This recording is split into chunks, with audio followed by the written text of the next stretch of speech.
Welcome to this talk about Gertrude Webb, the learning conversation, and metacognitive problem solving. I am Dr. Phil Hulbig. Dr. Webb was born in 1916. Interestingly, her true name was not Gertrude. She was actually named Goldie, but had a teacher when she was just a schoolgirl who suggested that she change it to something less ethnic, which I thought was kind of a great fact to put in perspective the world that she grew up in. A world where women were not expected to get PhDs. And you can see in the research of her day how hegemony and misogyny impacted people's ability to see the seriousness of her work, as it was always viewed through this lens. Historically speaking, though, through her founding of the Program for the Advancement of Learning here at Curry College in 1970, Webb became one of the first people to go beyond advocacy and actually start directly teaching metacognition. This was not simple self reflection, but a very specific type of self reflection that Webb described as learning to learn, where a student learns to think about how the brain and cognition function. And not just any brain or cognition, your brain and your cognition. She was both a mother and an educator, and she saw a real connection between these roles. Her daughter Heidi explained that it was her experiences with her son that really formatively impacted her approach to learning. This is probably why I found in my research the people who had the deepest insight into her teaching philosophy were her children, who really described a strength based approach. Basically, find out what a student can do well and build from there. She was a huge fan of Ruben Feuerstein, who you can see in this picture here with her right above her head. His claim to fame was a theory of mediated learning, which basically defined learning and intelligence as an interaction with the environment rather than simply an internal experience of the student. Feuerstein saw the job of the teacher as one of mediating the experiences of their students to make those experiences more comprehensible, helping them become better learners.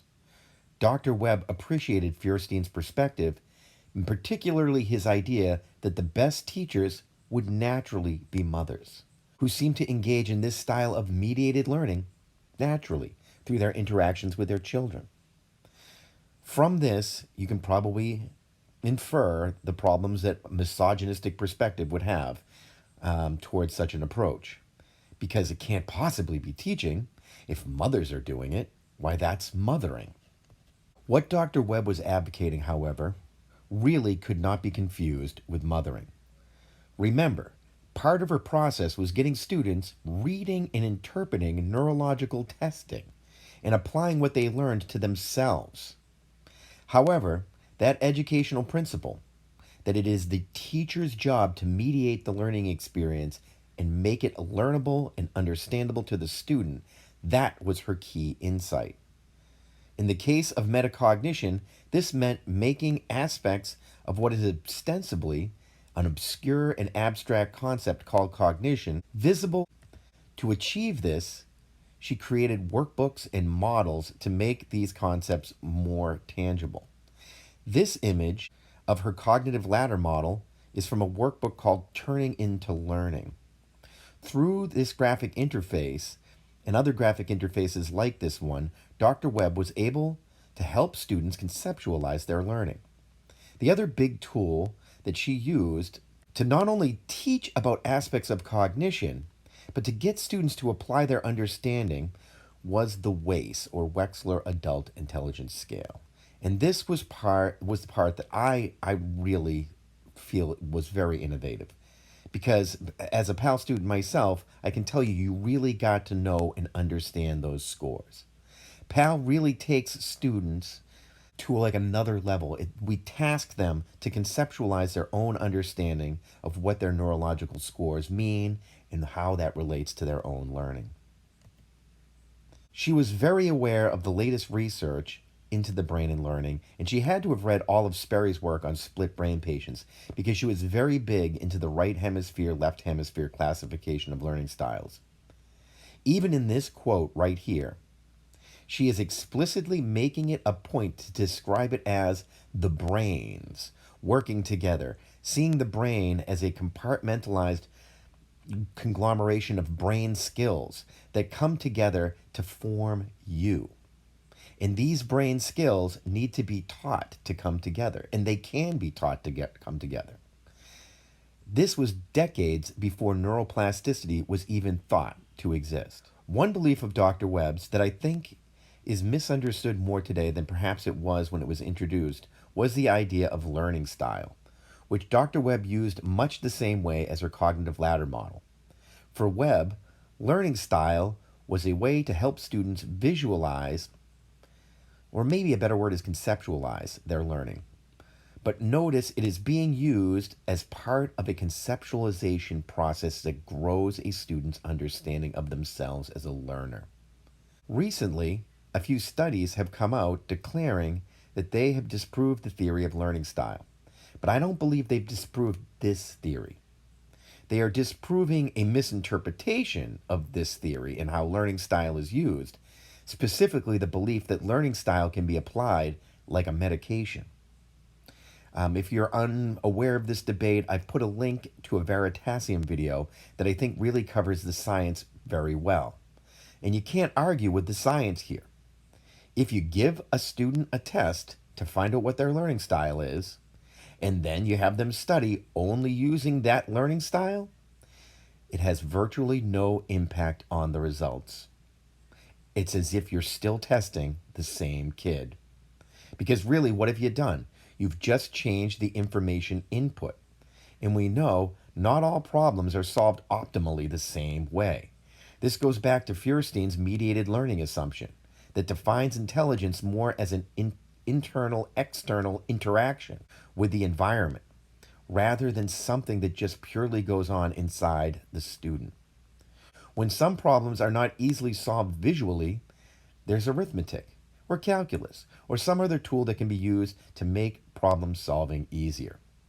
But the educational power of learning style comes from simply knowing about other learning styles, knowing that there are other ways of thinking, other ways of interpreting. These are important lessons that can lead students to greater cognitive flexibility when they approach problems. And it'll enable them to develop more sophisticated theories of mind. Hearing about how other learning styles work not only helps you understand those learning styles, but also helps you understand your learning style better. It helps you conceptualize how different people, like those different areas of the brain that Dr. Webb was talking about, that different people can come together to develop competencies that transcend the competencies of any one person. If anyone is looking for a research project, I'd love to go and kind of look into this one because I think it would be fairly easy to show that the level of detail a student has about their learning style will positively relate to their social and academic functioning. Dr. Webb was also one of the very first people at the collegiate level to realize that disability is not destiny. And I mean, she really realized it through the PAL program. Back then, there was no realization that perhaps your wealthiest capitalist, your greatest physicist, your most gifted engineers, even just the straight up greatest of all time, that all of these people could be people with neurological disabilities. She understood that greatness can come from any category, any human. But some categories do make it harder to support that greatness. So here is Dr. Webb's solution to that conundrum: the learning conversation. Diane Goss was first to describe the learning conversation at PAL. In the literature, the term learning conversation was coined by Harry, Augustine, and Thomas, who defined it as a form of dialogue about the learning experience in which the learner reflects on some event or activity. Ultimately, it is intended that people will internalize such conversations so that they are able to review the learning experience systematically for themselves. This is Harry, Augustine, and Thomas, as quoted by former PAL professor and provost Sue Panini. So here again, you can see this theme of internalizing experience for a self-directed purpose. Perhaps the best definition of the learning conversation came from Michelle Gabeau, a great Pal professor and playwright who retired a few years back. She said, "The learning conversation is a deeper conversation about the hopes and dreams, passions and fears, their frustrations, their success, their social life, the way they think, what I'm noticing that day, what they're noticing that day. I engage in deep listening so that I can be fully present in their discoveries, their tears, and their joys." It's about connection, not just a connection to yourself, but a connection between the two of us. Connection to the classes, how it connects deeply to your life. Because sometimes people struggle so hard, they get disconnected. And don't we see a lot of this disconnection today? Students seem to be more disconnected than ever. And my theory is that this kind of mediated learning experience that can be achieved through a learning conversation to assist in making this level of connection in their lives, it's just not occurring. The metacognitive learning experience that support subject-based learning are just not happening for many students, at least not like they used to. In the past, if it wasn't your mother, it was your father who helped you with this. Or maybe it was your brother or a sister or a cousin or an uncle or an aunt or somebody you could have these kind of conversations with that would connect you with your world. But students today have less of these kinds of people in their lives. Fewer siblings, fewer cousins, fewer neighbors. Plus, their parents are now both working, divorced, addicted, financially strapped, or just straight up less able to be as involved in their children's lives as they could be. Some don't even engage or attempt this level of engagement because they see it as the teacher's job. Or worse, they may not even know how to engage with their children in this way because they grew up in homes where this kind of connection was never made. Now throw in some school shootings, a global pandemic, a failed coup attempt, and you would think that would about explain all of the problems in education today. But we have this technology, which is great and terrible. It could be the solution to our lack of connection. It could connect you with anyone in the World Wide Web. But it just seems to be that this technology does a terrible job at facilitating these kind of metacognitive connections. Or perhaps it's our ability to use these technologies that is impaired. Because like those parents who never experienced a learning conversation, many can't even imagine that a purposeful metacognitive approach to this technology, they can't even imagine what it would look like. Back in Dr. Webb's day, the dominant idea was that emotion was the opposite of clear cognition. It was what made mothering such a taboo to use in discussions about education. We know now that you cannot have clear cognition without emotion. Emotion is first. Emotion is not the problem. It is poorly regulated emotion, swamping emotions. And how do emotions become swamped and dysregulated? Well, turns out the dominant view held in Dr. Webb's day, that it was genetics, that it was inborn traits or a pedigree, that actually was incorrect. We now know that it was environmental impacts like trauma, just like physical injury, that can impair the free movement of cognitive thinking. But positive emotional experiences can expand connection, productivity, and understanding by keeping the mind open to new and different experiences and ways and styles of thinking. For Dr. Webb, positive emotions came from the development of competency and success, which in turn produced a feeling of hope that drew the core self forward towards independence and then on to interdependence and then on to concern for others. What I noticed was that there was a very simple repeating structure to problem solving that is encapsulated in the scientific method. And in fact, it is simpler than the scientific method. Really, it just seems to be prediction and evaluation. So I incorporated this into my definition. I don't think my definition here is as good as Michelle Gabeau's. She expresses the subtleties that I miss. but mine can be supportive in giving you sort of a function and a goal of the program.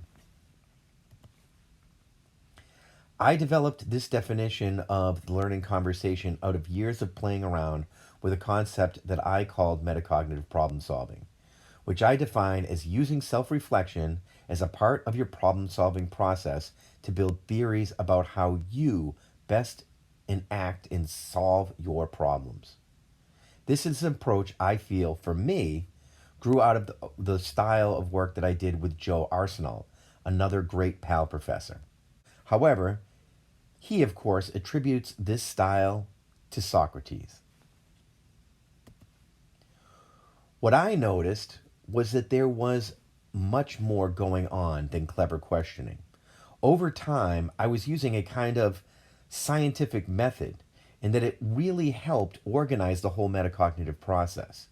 Basically, set a goal, hypothesize a solution to that goal, reflect on what happened, and repeat. Metacognitive self reflection can be supercharged by using a scientific method. In fact, there is what I feel to be a convergence around the subject of theory development and their relationship to science and problem solving. I'm going to share like three right here, but there are several. The first is theory, that sort of evolved out of theory of mind work done in primatology and heuristics.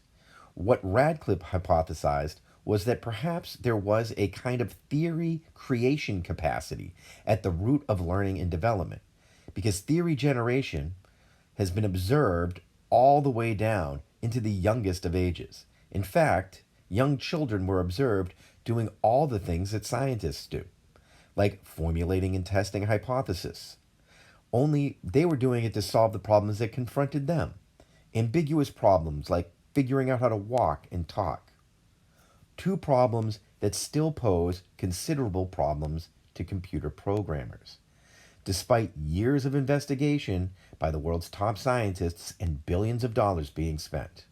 It has begun to seem like that there is one master problem-solving routine that underpins all human problem solving, and it is constructed around the ability that we have to make theories. This is fascinating, but it turns out this is exactly what computer scientists studying artificial intelligence also think. The genius of Alan Turing was realizing that a machine could be built with the capacity to solve any problem in the domain of calculation through a simple yet precise movement of the machine's parts. Today, all computers are built from Turing's initial insights. Humans, despite the power of our cognitive insight, also seem to be performing a kind of universal problem-solving routine. This interactive problem-solving routine involves behaviors that organize engagement with the environment, making solutions more easily delineated to our cognition and are more now communicatable to each other. David Deutsch, famous for formulating a description of the universal quantum computer, has presented a theory that human intelligence presents a special kind of universal problem-solving system, much like a Turing machine. However, rather than a mechanism capable of making sense of ones and zeros, the human brain uses a mechanism of explanation that imbues an infinite capacity for problem solving that we see in humans. Deutsch identified explanation and error correction as fundamental qualities of human problem solving. Processes of explanation and error correction have historically been considered primary components of learning and educational pedagogy. What has been less appreciated is the interactive nature that underpins the development of these explanations. Great explanations are not simply born from the depth of an individual's cognitive capacity, but through the quality of experiences and interactions with that environment. For this reason, the steps of the scientific method represent more than just a narrow subset of domain-specific knowledge in the field of science, but rather a distillation of the underlying mechanical processes that humans engage in when problems are solved, regardless of the domain. So what I did was try to make these kinds of thinking that occur during the different phases of problem solving, visible in much the same way Dr. Webb did with her cognitive ladder. Of course, I updated the science and I delineated the phases of thinking. My goal was to try and make the kinds of thinking necessary for problem solving visible to learners and also do it with user friendly language. Because the driving hypothesis of my work has been that the human capacity for understanding can be identified, ordered, and directed back upon itself in a way that produces new knowledge and new behavioral control. What I found was this structure can be very useful in helping students develop a rich theory of mind that can both support their problem solving but also their understanding of their strengths and weaknesses and their learning style in a way that offers them some level of transference.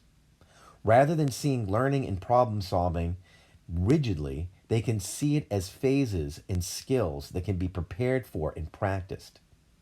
When I'm not teaching metacognition and teaching within a subject area, I use the model kind of like you would use Bloom's taxonomy to make students aware of the kinds of thinking that they're going to need to employ to approach my assignment in the classwork of the project. But the way I've seen it make the most impact is on the setting, completing, and reflecting on personal goals, which I did through incorporating it with a mentorship program, which is sort of the whole point of my research. This is trying to come up with different ways to get everybody to both be a mentor and a mentee. Give them the opportunity to support another person like themselves as a mentor and be supported. Sometimes people think I'm kidding when I tell them that my ultimate goal is to take over the world with metacognition. But it's true. This is my goal, and I believe it can be done using this model in a national effort to get every student a mentor. One of the unique ways I tested this theory out was to start Skate Dojo. I'm pretty sure that it's the first and perhaps only metacognitively rooted approach to therapeutic skateboarding, where we don't teach skateboarding, we teach students to teach skateboarding. Even here, I used this model in conjunction with mentoring. So a student learns to problem solve in the problem solving approaches needed to gain proficiency in skateboarding. They get opportunity to share what they have learned with a mentee. The anecdotal results have been great because skateboarding is not easy. Many of the problems of skateboarding are ambiguous with no clear solutions. And at least anecdotally, I can tell you that I've seen it make a huge difference for some students, particularly those with high energy or high emotion. So it may not be for everyone, but for the students who it does work for, these tend to be the ones that other approaches do not work very well for either. The simple structure of the learning conversation seems to play an important role in stimulating both goal-setting behaviors as well as supporting the mentoring and control a person needs to engage in if they want to successfully achieve a goal. Just like a conversation is an interaction between two people, metacognitive cognition seems to be an interaction between two different kinds of cognitive processing: an abstract, objective meta level and a sensory subsumed subjective level. A two-system model of cognition. And two-system models of cognition have been suggested repeatedly across the psychological literature. Most recently, Kahneman, who provides a great overview of this two-system conception in his book Thinking Fast and Thinking Slow, harkens back to Dr. Webb and her interest in the right brain, left brain research of her day. This is again another model that some would say is completely disproven, in that we have discovered that some skills that were thought to be on the right hemisphere have been found to be on the left hemisphere, and vice versa. But the underlying observation that there is a bifurcated cognitive system continues to be a strong conceptualization. The last insight of Dr. Webb that I'm going to talk about, which I believe is directly tied to resilience, is related to neurological testing. Here there is no mistake. Webb was ahead of her time, and only recently has the research started to catch up. For Dr. Webb, the person who most needed to understand the information on a neurological test was the student who took the test. Teaching students to understand their neurological testing and what it means about their learning and function was so important to Dr. Webb, she made it the centerpiece of her approach at the PAL program. But unfortunately, even today, this is not the approach that most students will experience when they are tested. Most students who receive these kinds of testing will be called out of class, sometimes for hours at a time, or they will be brought to an intimidating doctor's office. But in both cases, they will meet a therapist who will probably be a person they've never met before and who will dutifully go through the testing protocol with the child, but never explain deeply about what is occurring or why. Later, the child may hear about the results, which will always be framed in a diagnosis or deficit perspective.